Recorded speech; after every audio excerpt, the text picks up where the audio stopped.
Hi everyone, this is Hal Luftig with my Broadway Podcast Network show, Broadway Biz, where every episode I will chat with my friends, some of the top theater professionals in the business, about the business of Broadway.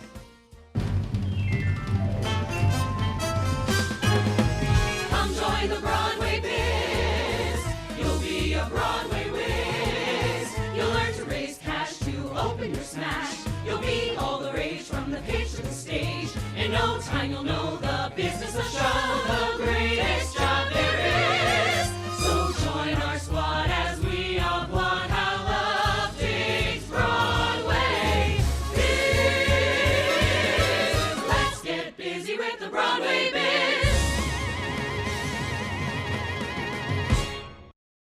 Charlotte St. Martin came to the Broadway League as its executive director in 2006. Prior to this, Charlotte was one of the highest-ranking women in the hospitality industry at Loews Hotels. She was named president of the Broadway League in 2015. Outside of the league, Charlotte serves on the Board of Trustees for Broadway Cares, Equity Fights AIDS, and the Actors Fund. It's an honor for me to welcome Charlotte St. Martin to Broadway Biz.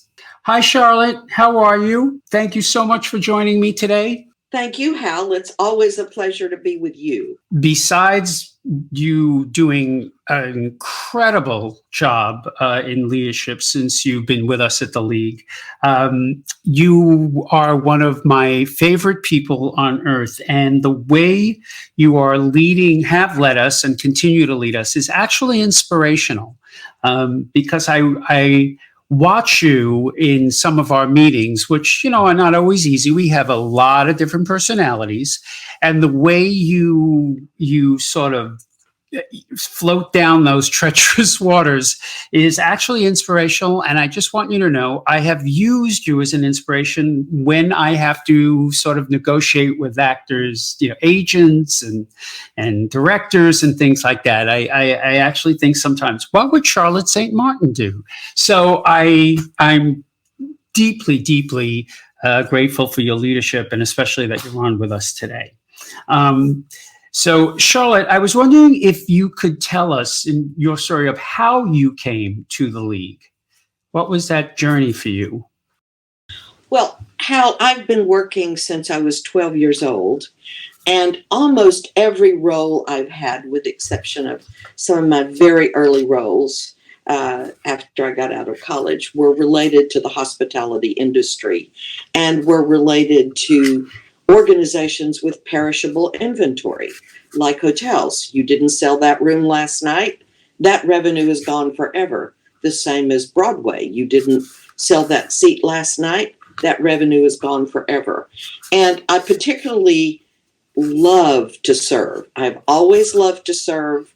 I believe that associations are one of the gifts that this country has. I do believe that the sum total is greater than the parts. I got on an association board at 22 years old. It happened to be called the Distributive Education Council Board, and I have since served on the board of, been an officer of, or chaired an association my entire adult life. And I believe in them because they bring people together. Hopefully they provide a safe place to discuss issues, to discuss possibilities, to solve problems. So that belief led me to chair major associations within the hospitality industry and the hotel industry. And I became known as a person that could get competing organizations to work together for common goals. Like, we created a diversity initiative for the hotel business 30 years ago between the three top competing trade associations. But it was something we were all grappling with, and it made great sense for us to work together.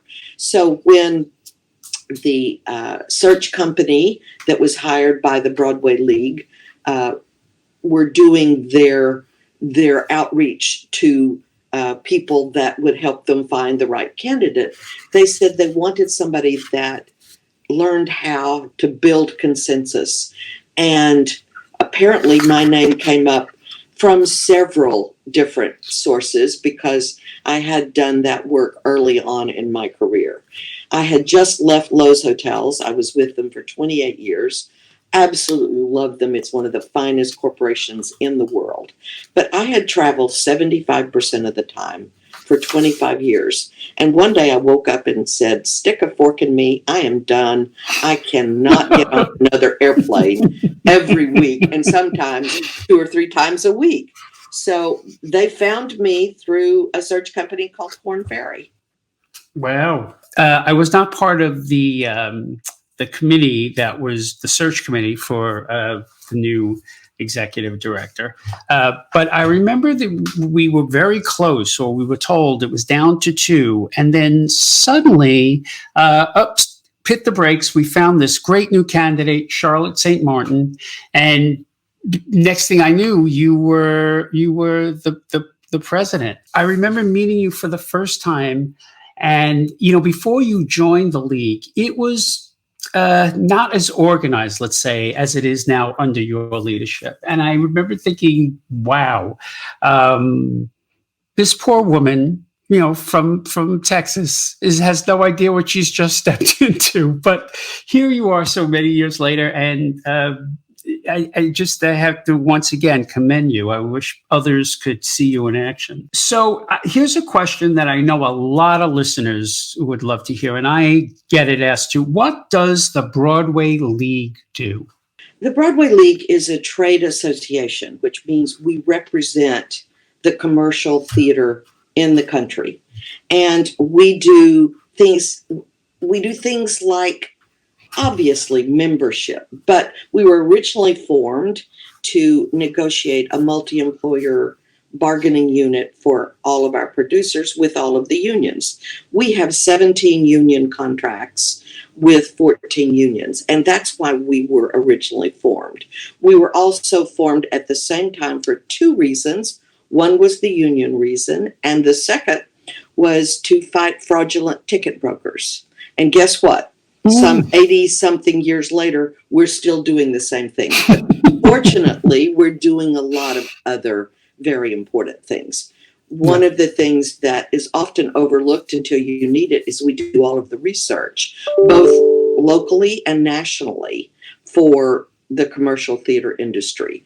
And we are able to talk to our elected officials and say to them, for example, in New York City, that we provide an economic impact of over $14.5 billion to this city.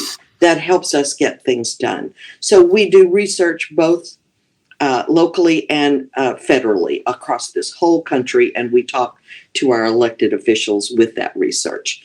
We clearly market, and we market the brand of Broadway. Of course, our fabulous shows market their own brands, but we market the brand of Broadway. And we do that through common programs like Kids Night on Broadway that we do on an annual basis. And we do it not just in New York, but across the country. We do it through programs like Stars in the Alley. We do it through that little show called the Tony Awards that come every June with the American Theater Wing. We partner in that broadcast, which is a 3-hour, what I call live love fest for commercial theater and Broadway. And we have many other things, all of our educational programs and audience engagement programs that help us to introduce Broadway to new people. Like, one of the things I'm most proud of is that we launched 2 years ago a program in New York City called Broadway Bridges. And our goal is to have every high school student in New York City, all 5 boroughs, see a Broadway show before they graduate. Well, that's 70,000 kids. We're building up to that. This year, we will do 25,000 kids that are sophomores or above. Eventually, we'll get to the 70,000, and we're trying to find ways to take that program and make it work in other cities where there's a lot of theater. I mean, we happen to have 41 theaters, so clearly we're able to reach through the number of seats that we have, more people than, say, Tempe, Arizona. But there may be something we can do about that. We have many other audience engagement programs, and one that we have been managing for about 7 years is called the Jimmy Awards. The Jimmys are the Tonys for teens. Over 170,000 kids compete in 43 regional competitions, and that's from 1,900 schools to send 2 students from each region to New York City to be trained by professional actors and coaches and musicians and dancers. They perform live on a Broadway stage, and we select winners, best actress and best actor on that evening, and we give out 20 scholarships. So those are some of the things that we do to spread the brand of Broadway, to build audiences, build our future workforces that are out there. We also obviously do things that normal trade associations do, like have conferences and educational programming and professional development for our members and their staff. So it's a wide set of offerings that we offer to our members and to the country about what it is that we do. Wow, that is really terrific. I must say, I personally love the idea of Broadway Bridges and its existence. I think when you first started it, I thought the idea of making sure that younger people get to experience theater, live theater, is crucial. And by making a child have the experience, or letting a child have that experience, I think is just brilliant. Charlotte, one of the purposes of this program, why we call it Broadway Biz, is that we try to explain to our listeners how the economics of Broadway, or it's the commercial side of Broadway, matches with its artistic side, and sort of demystify, what it takes to put on a Broadway show financially, economically, artistically. I always get the question, why are theater tickets so expensive? Charlotte, why are tickets so expensive? What do you say? Well, I say 2 things. One, I say we have the best theatrical employees in the world. I know London might like to disagree with me, but I'll take them on any day. And they're also the most expensive. And they are professionals. They work 8 shows a week, 364 days a year, and they're terrific, but they're not cheap. And Broadway is seen as the epitome of live theater, and it is because we have the best sets.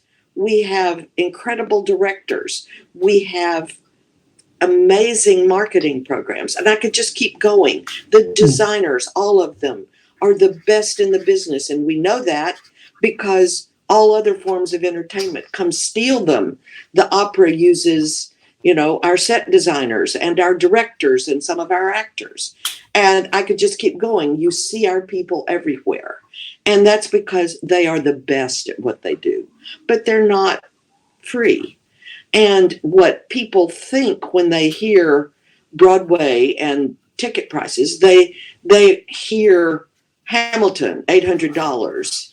Right. They don't see that the average ticket price on any given day is between $100 and $125. They don't realize that 75% of the tickets are under $125, and 50% of the tickets are under $100. And when you think that these theaters are anywhere from 600-700 seats to a couple of thousand seats, that's all the revenue they can get. They aren't on television. They aren't in a big arena with 80,000 seats. They're in a small theater, which by the standards of a movie theater or an arena, they are small.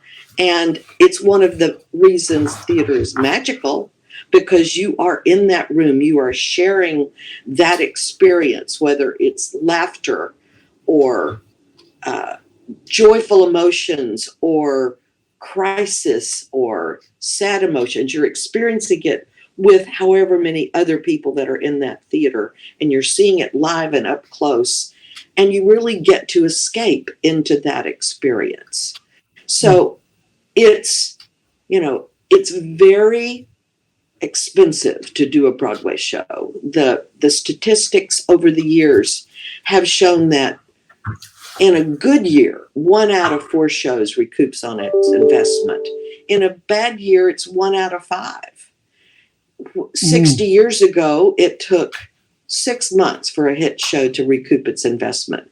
Today, for most shows, it's 2 years. You've got to run 2 years just to recoup your investment and then to start paying back dividends. Mm-hmm. So Broadway's pricing and the tickets are certainly not free, but when you look at and compare them to other forms of live entertainment, whether it's concerts, whether it's sports, I'll put our pricing up against all of those and say, how many times do you get to see the best actors in the world in a room that has 1,500 seats and just pay $125 to get to go?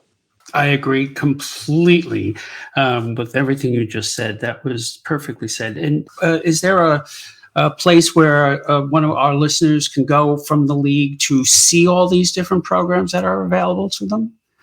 Absolutely. BroadwayLeague.com. You can look at all of the programs. Broadway.org. You can go see all of the shows that are playing on Broadway and around the country. And if you click on the shows, you can go straight to the ticketing website and buy a ticket and see all of the pricing that's available. And I do have to plug a new website we have that we're very proud of, because all of a sudden Broadway and theater has become bigger and more accepted than it's ever been in its history. And we created a site called careers.broadway. And on that site, you have over 80 forms of jobs. 80 types of jobs that you can have to work on theater. Everybody knows about the actors and the ushers, but they don't really realize how many people work on Broadway and how many careers there are to participate in this very exciting, engaging, and passionate form of entertainment. So if you're interested in a career on Broadway, go to careers.broadway. Send your friends who are interested in what you do if you work in the theater already, and let them explore what the careers are. Charlotte, you touched on something, and I know I don't want to get too, we're in a very specific time in Broadway history. But that said, there's a lot of talk, even before this pandemic, about streaming. And, I think there are two schools of thought: that streaming is great because it brings theater into the homes of people who otherwise couldn't see theater, or be price related or distance related. I know we tour in a lot of big cities, but some of these people are 2-3 hours away from those big cities. And so one of the schools of thought is this is great because it allows more people to experience. There's another school of thought that by streaming this, we're not fully capturing the uniqueness, the beauty, the fun of being in a theater with 1,000 other people laughing or crying, if it would be, but the emotional connection. I'm wondering if you could talk a little bit about your feelings, on what you think of streaming, good, bad, and why. Well, I think you summarized beautifully that there are two areas of thought. We certainly have a lot of producers that are 100% convinced that there is no way that you can truly show the magic that occurs on stage through live streaming. And then there are others that have seen the Metropolitan Opera and said, well, it may not be the same as being in the room, but it's pretty great if I can't be there. I personally fell initially into the trend of thought that was it's not as great to watch it live stream or on a big screen until there was a show about 5 or 6 years ago called The Nance with Nathan Lane. It was a play. Oh, yes. It moved me beyond many things I had ever experienced, and I loved it. And what I learned later is that they had filmed it, and I was invited to go to the premiere of the film. It was in a small theater, and I loved it just as much. But what was important is that what the screen allowed you to do was to see those emotions and that face up close. And in checking it out later, I learned that it costs a lot of money to add the cameras and to do what it takes to film a show. If anyone saw Hamilton perform on stage at the Grammys a few years back, it was spectacular, and it captured the magic of what happens on stage at the Hamilton. I immediately called the producer and I said, what did you do? How did you make that happen?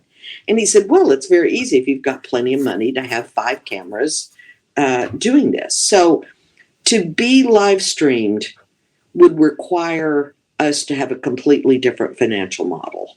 The costs to have the shows live streamed or filmed and put in any form of media is just cost prohibitive unless we change the model. I'm all for trying to find a new model, but I'm not a producer and I don't make those investments.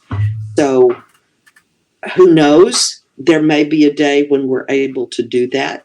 If I were a producer, I would say, why don't we go negotiate a contract with the actors so that if we make money, they get a share of it if we live stream it. But what do I know about that, right?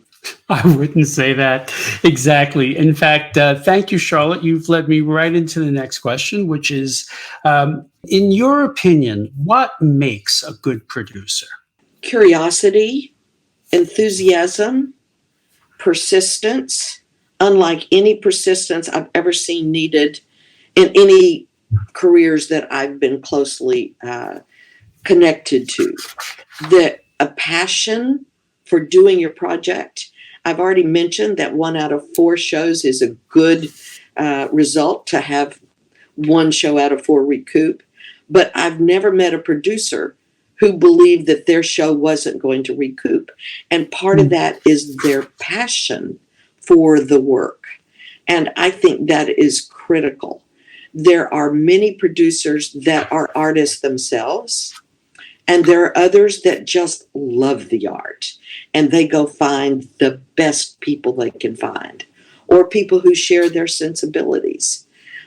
I think producers have to be generalists. They have to be able to work with all different kinds of unique personalities. I mean, you talk about my role working with producers and theater owners and presenters and general managers and the people who also put the business together, like the unions or the industry folks that bill sets, etc. And yes, they are complex individuals, but you take a producer and you look at all of the people they have to work for, from the personalities that the actors have, some of which are humble, some of which may have a strong ego, and that may be what it takes to do what they do every day. And then you add the director, and then you add all of the other designers, and you say, I'm sorry, you can't have everything you want because this show has to eventually recoup its investment. So it requires a person with leadership skills, with either creativity or the smarts to hire the most creative people they can find, and with a passion that says they're willing to risk amazing amounts of capital to bring this art form to our stages. They're amazing people. I always have a time when I say about producers that nothing happens till somebody produces something. We co-sponsor and handle the Commercial Theater Institute, and we give the Whitehead Award every year to previous students and to leading producers. And I always start off my remarks with, nothing happens till somebody produces something. And that's very true. That is very funny. It is very true.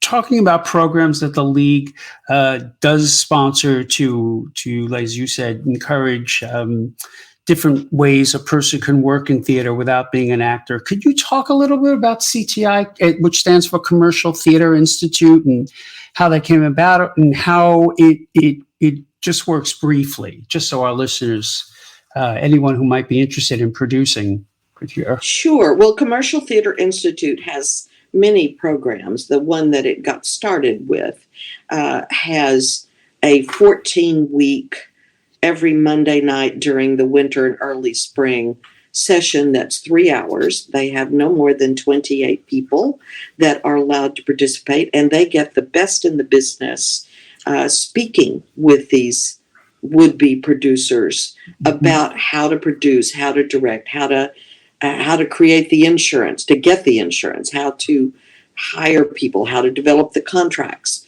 Really a very in-depth training on how to become a producer. Mm-hmm. Many of them become investors first, and they learn by being investors how to be a co-producer. Mm-hmm. And then at the end of the day, many of them become lead producers and general partners. There are other opportunities with Commercial Theater Institute. There's a 3-day weekend program that gives you a broader perspective in 3 days of all that goes into making theater. And then there are 1-day seminars, like one of my favorite is what was your biggest flop? They call it lovingly the flop house. And you have these successful producers who talk about a show that they've done that completely flopped, and they talk about what they learned from that and how they use those lessons going forward.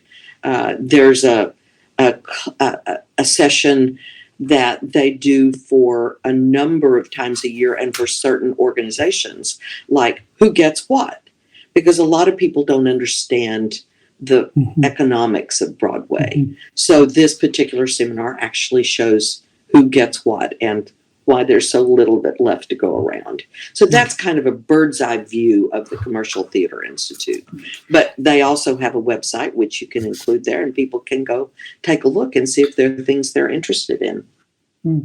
That's terrific. And I have full disclosure, I've been on a few of those panels, which actually was sort of the impetus for this podcast series, because I've discovered that when people go to that program, they really don't know, they're learning that's why they're there, but they really have no idea initially everything from the legalities of putting on a show to the artistic choices one makes. And, it's really a great program. And this program is open to anyone, Charlotte? It is.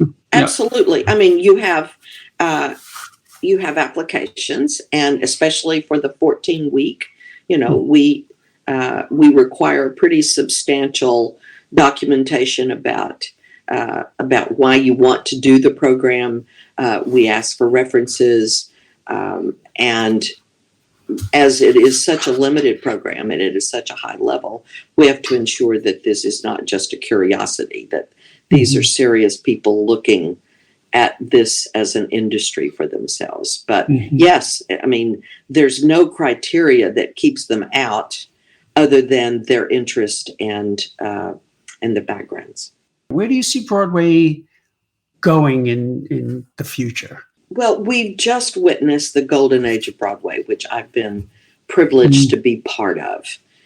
We've had 12 record-breaking years for attendance and product. It's just been amazing. But theater has been around for 4,000 years.